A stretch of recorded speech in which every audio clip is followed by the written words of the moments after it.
പ്രിയപ്പെട്ട പ്രേക്ഷകരെ, വളരെ സങ്കടത്തോടെ, വളരെ ഹൃദയഭാരത്തോടെ ഒരു വിവരം അറിയിക്കുകയാണ്. ചലച്ചിത്ര പ്രതിഭ എന്ന് തന്നെ പറയണം, ശ്രീനിവാസൻ അന്തരിച്ചു. അഭിനയത്തിലും സംവിധാനത്തിലും തിരക്കഥ എഴുത്തിലുമൊക്കെ സിനിമയുടെ സമസ്ത മേഖലയിലും നിറഞ്ഞു നിന്ന പ്രിയപ്പെട്ട ശ്രീനി വിടവാങ്ങിയിരിക്കുന്നു. ശ്രീനിവാസന്റെ മരണം ഇപ്പോൾ സ്ഥിരീകരിച്ചു. അദ്ദേഹത്തിന് 69 വയസ്സായിരുന്നു. ചലച്ചിത്ര നടനെന്നത് മാത്രമല്ല, തിരക്കഥാകൃത്താണ്, സംവിധായകനാണ്.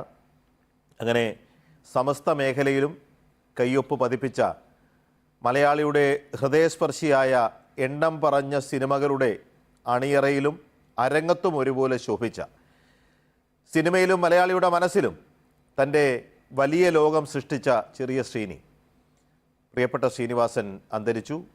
അദ്ദേഹത്തിന്റെ മരണവാർത്ത ഇപ്പോൾ സ്ഥിരീകരിച്ചിരിക്കുകയാണ്. ശ്യാംകുമാർ വിവരങ്ങളുമായി ചേർന്നുണ്ട്. ശ്യാം, ആദ്യം വിവരങ്ങൾ. അല്പസമയം മുൻപാണ് എറണാകുളം തൃപ്പൂണിത്തുറയിലുള്ള താലൂക്ക് ആശുപത്രിയിൽ വെച്ച് ശ്രീനിവാസന്റെ മരണം സംഭവിച്ചതായിട്ട് സ്ഥിരീകരിച്ചിരിക്കുന്നത്. അദ്ദേഹത്തെ ഇന്ന് രാവിലെയോടുകൂടിയാണ് അദ്ദേഹത്തിന്റെ ആരോഗ്യനില അല്പം മോശമായതിനെ തുടർന്ന് ആശുപത്രിയിലേക്ക് കൊണ്ടുവന്നത് എന്നുള്ളതാണ് നമുക്ക് അറിയാൻ കഴിയുന്നത്. അല്പസമയം മുൻപ് അദ്ദേഹത്തിന്റെ മരണം സ്ഥിരീകരിക്കുകയായിരുന്നു. അദ്ദേഹത്തിന് 69 വയസ്സാണ്. പി ജി പറഞ്ഞതുപോലെ മലയാളത്തിലെ ഏറ്റവും പ്രധാനപ്പെട്ട സിനിമയിലെ ഏറ്റവും മുൻനിരക്കാരായ ഒരാൾ, സിനിമയിൽ വലിയ സ്വാധീനം ഉണ്ടായിരുന്ന ഒരാൾ, ഏറ്റവും വലിയ നടൻ, അതിനൊപ്പം തിരക്കഥാകൃത്ത്, സംവിധായകൻ എന്നുള്ള നിലയിൽ ഒക്കെ ശ്രദ്ധേയനായ ശ്രീനിവാസൻ കഴിഞ്ഞ ഏറെ നാളായി അദ്ദേഹത്തിന് ആരോഗ്യ പ്രശ്നങ്ങളൊക്കെ ഉണ്ടായിരുന്നു. ഏതാണ്ട് ഒരു മാസം മുമ്പ്, ഒരു ഒക്ടോബർ മാസം അവസാനത്തെ ആഴ്ചയിലാണ് അദ്ദേഹം ഒരു പൊതുപരിപാടിയിൽ, അദ്ദേഹത്തിന്റെ വീട്ടിൽ വെച്ച് തന്നെ നടന്ന, ഉദയംപേരിനടുത്തുള്ള അദ്ദേഹത്തിന്റെ വീട്ടിൽ വെച്ച് തന്നെ നടന്ന ഒരു പൊതുപരിപാടിയിൽ, അദ്ദേഹത്തെ ഒരു കർഷക കൂട്ടായ്മ ആദരിക്കുന്ന പരിപാടിയിലായിരിക്കാം ഒരുപക്ഷെ അദ്ദേഹം അവസാനമായി ഒരു മാധ്യമങ്ങൾക്ക് മുന്നിലൊക്കെ വന്നത്. അന്ന് അദ്ദേഹം വളരെ പ്രസന്നവദനായി നമ്മളോടൊക്കെ ഏറെ നേരം സംസാരിക്കുകയും കൃഷിയെക്കുറിച്ചൊക്കെ വളരെ വാചാലനായി വർത്തമാനം പറയുകയും ഒക്കെ ചെയ്തിരുന്നു. പക്ഷെ അപ്പോഴും അദ്ദേഹത്തിന് ആരോഗ്യപരമായ ബുദ്ധിമുട്ടുകളൊക്കെ തന്നെയും ഉണ്ടായിരുന്നു. ഇന്ന് ഈ അല്പം കൂടി ആരോഗ്യാവസ്ഥ മോശമായ ഒരു സാഹചര്യത്തിൽ ആശുപത്രിയിലേക്ക് കൊണ്ടുവരികയും ആശുപത്രിയിൽ വെച്ച് മരണം സംഭവിക്കുകയും ചെയ്തു എന്നുള്ളതാണ് നമുക്ക് ഈ ഘട്ടത്തിൽ ലഭിക്കുന്ന വിവരം. കണ്ണൂർ സ്വദേശിയാണ് ശ്രീനിവാസനെങ്കിലും ഏറെ നാളായി സിനിമയുമായി ബന്ധപ്പെട്ട്, അത് മാത്രമല്ല അദ്ദേഹം പിന്നീട് ഈ ഒരു കൃഷിയിലേക്കൊക്കെ താല്പര്യം ഉണ്ടായതിനു ശേഷം ഉദയംപേരിനടുത്താണ് അദ്ദേഹം താമസിച്ചുകൊണ്ടിരുന്നത്. ശ്യാമ, നമുക്കറിയാം ശ്രീനിവാസൻ ഏറെക്കാലമായി ആരോഗ്യ പ്രശ്നങ്ങളാൽ അദ്ദേഹത്തിന്റെ ആരോഗ്യസ്ഥിതി അല്പം മോശമായിരുന്നു. പക്ഷേ എനിക്ക് തോന്നുന്നു മറ്റൊരാളിലും കാണാത്ത അസാധാരണമായ ഒരു പോരാട്ട വീര്യം ശ്രീനിവാസൻ ഉണ്ടായിരുന്നു. പലതവണ അദ്ദേഹത്തിന്റെ വിയോഗ വാർത്ത പോലും വ്യാജമായി ഇറങ്ങി. അതിനെയൊക്കെ ചിരിച്ചുകൊണ്ടാണ് ശ്രീനി നേരിട്ടത്. പക്ഷെ അസാധാരണമായ പോരാട്ടത്തിലൂടെ അദ്ദേഹം വീണ്ടും ജീവിതത്തിലേക്ക് തിരിച്ചെത്തി. വീണ്ടും വേദികളിൽ സജീവമായി. അമ്മായോഗത്തിൽ പങ്കെടുത്തു, വേദികളിൽ വന്നു. മോഹൻലാലും മമ്മൂട്ടിയും അടക്കമുള്ളവർ അദ്ദേഹത്തോടൊപ്പം വേദി പങ്കിടുമ്പോൾ അദ്ദേഹത്തെ ചേർത്ത് പിടിക്കുന്നതും ചുംബിക്കുന്നതുമായ ഹൃദയസ്പർശിയായ ദൃശ്യങ്ങളൊക്കെ നമ്മൾ കണ്ടു. അങ്ങനെ മറ്റാർക്കും ഒരുപക്ഷെ അവകാശപ്പെടാൻ കഴിയാത്ത ചെറുചെരിയോടെയാണെങ്കിലും അതിജീവിച്ച് കയറാൻ അസാധാരണമായ കരുത്തുണ്ടായിരുന്ന ശ്രീനിയാണ് 69 വയസ്സിൽ വിടവാങ്ങിയിരിക്കുന്നത്. അതെ പി ജി, അങ്ങനെ തന്നെയാണ്. അദ്ദേഹത്തിന്റെ ഈ ആരോഗ്യ അവസ്ഥ മോശമാവുന്ന ഒരു സാഹചര്യത്തിലും, ഞാൻ പറഞ്ഞതുപോലെ ഒക്ടോബർ മാസം അവസാനത്തെ ആഴ്ചയിലാണ് അദ്ദേഹത്തിന് ഈ പറഞ്ഞതുപോലെ അദ്ദേഹത്തിന് ഒരു കർഷക കൂട്ടായ്മ അദ്ദേഹത്തിനെ ആദരിക്കുന്ന ഒരു പരിപാടി ഉണ്ടായിരുന്നത്. അന്നും അദ്ദേഹത്തിന് സ്വാഭാവികമായിട്ടും അദ്ദേഹത്തിന്റെ ആരോഗ്യപരമായ ബുദ്ധിമുട്ടുകൾ, ശാരീരിക അവസ്ഥകളൊക്കെ നമുക്ക് വളരെ പ്രകടമായിരുന്നു. പക്ഷെ അപ്പോഴും അദ്ദേഹം ഈ നർമ്മത്തിൽ പൊതിഞ്ഞ ഒരുപാട് കാര്യങ്ങൾ അന്ന് ഈ വർത്തമാനകാല രാഷ്ട്രീയ സാഹചര്യങ്ങളെ കുറിച്ചടക്കം ദീർഘനേരം ഈ ക്യാമറയ്ക്ക് മുന്നിലും അതിനുശേഷവും നമ്മളോടൊക്കെ വളരെ ദീർഘമായി സംസാരിക്കുന്ന ഒരു ശ്രീനിവാസനാണ് ഏറ്റവും ഒടുവിൽ അദ്ദേഹത്തെ ഒരു പൊതുവേദിയിൽ കണ്ട ഒരു ഓർമ്മ.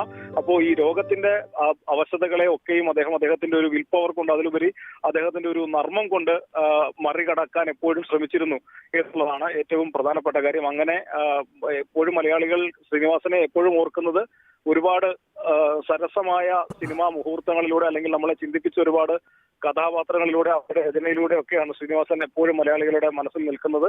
അപ്പോ വലിയ ഒരു വിൽ പവർ കാണിച്ചിട്ടുള്ള ഒരാളാണ്. മാത്രമല്ല ഈ അപ്രിയകരമായ കാര്യങ്ങളൊക്കെ ആരോടും പറയാനുള്ള ഒരു ധൈര്യം കാണിച്ചിട്ടുള്ള ഒരു ചലച്ചിത്ര പ്രവർത്തകൻ, ഒരു കലാകാരൻ എന്നുള്ള നിലയിൽ കൂടിയാണ് ശ്രീനിവാസൻ അദ്ദേഹത്തിന്റെ സ്ഥാനം അടയാളപ്പെടുത്തിയത്. എന്തായാലും രാവിലെ സങ്കടകരമായ ഒരു വാർത്ത. പരിമിതികൾ ഉച്ചത്തിൽ വിളിച്ചു പറയുകയും അതിലൂടെ സമൂഹത്തിന് വലിയ വലിയ സന്ദേശങ്ങൾ നൽകുകയും ചെയ്ത, സന്ദേശം എന്നുള്ളൊരു പദത്തിന്റെ പര്യായം തന്നെ ഒരു കാലത്ത് സത്യം പറഞ്ഞാൽ 1990 ശേഷം നവ സാമ്പത്തിക നയങ്ങൾ വന്നതിന് ശേഷം കേരളത്തിന്റെ രാഷ്ട്രീയ മണ്ഡലത്തിൽ ഇരുചേരികളിലും നിലനിന്നിരുന്ന ഒരു ആക്ഷേപഹാസ്യത്തിലൂടെ ആ യാഥാർത്ഥ്യത്തെ മനസ്സിൽ കോറിയിട്ട സന്ദേശം പോലെ എത്രയോ സിനിമകൾ മലയാളിക്ക് സമ്മാനിച്ച പ്രതിഭയാണ് ശ്രീനിവാസൻ. 1977 അദ്ദേഹം ചെന്നൈയിലേക്ക് സിനിമാ പഠനത്തിന് വേണ്ടി പോകുമ്പോൾ രജനീകാന്ത് അദ്ദേഹത്തിൻ്റെ സഹപാഠിയായിരുന്നു. അതിനുശേഷം 80കളുടെ മധ്യത്തിൽ മലയാള സിനിമയിലേക്ക് കാലൂന്നിയ ശ്രീനിവാസന് പിന്നെ തിരിഞ്ഞു നോക്കേണ്ടി വന്നിട്ടില്ല. അദ്ദേഹം തിരക്കഥയിലൂടെയും അഭിനയത്തിലൂടെയും ഒക്കെ സമ്മാനിച്ചത് മലയാളിയുടെ ഹൃദയത്തിൽ ഒരിക്കലും മായാത്ത അസുലഭ മുഹൂർത്തങ്ങളായിരുന്നു. നേരത്തെ ശ്യാം പറഞ്ഞതുപോലെ മമ്മൂട്ടിയുമായും മോഹൻലാലുമൊക്കെയുള്ള കോമ്പിനേഷനുകളിൽ തന്നെ അദ്ദേഹത്തിൻ്റെ പരിമിതികളെ മറ്റുള്ളവർക്ക് പ്രഭയായും അദ്ദേഹത്തിൻ്റെ വലിയ ഊർജ്ജമായും ഒക്കെ അവതരിപ്പിക്കുന്ന സാധാരണമായ പ്രമേയങ്ങൾ അത്രമാത്രം കൈയടക്കത്തോടെ അവതരിപ്പിക്കാൻ കഴിഞ്ഞ ഒരു അഭിനേതാവാണ് ശ്രീനിവാസൻ.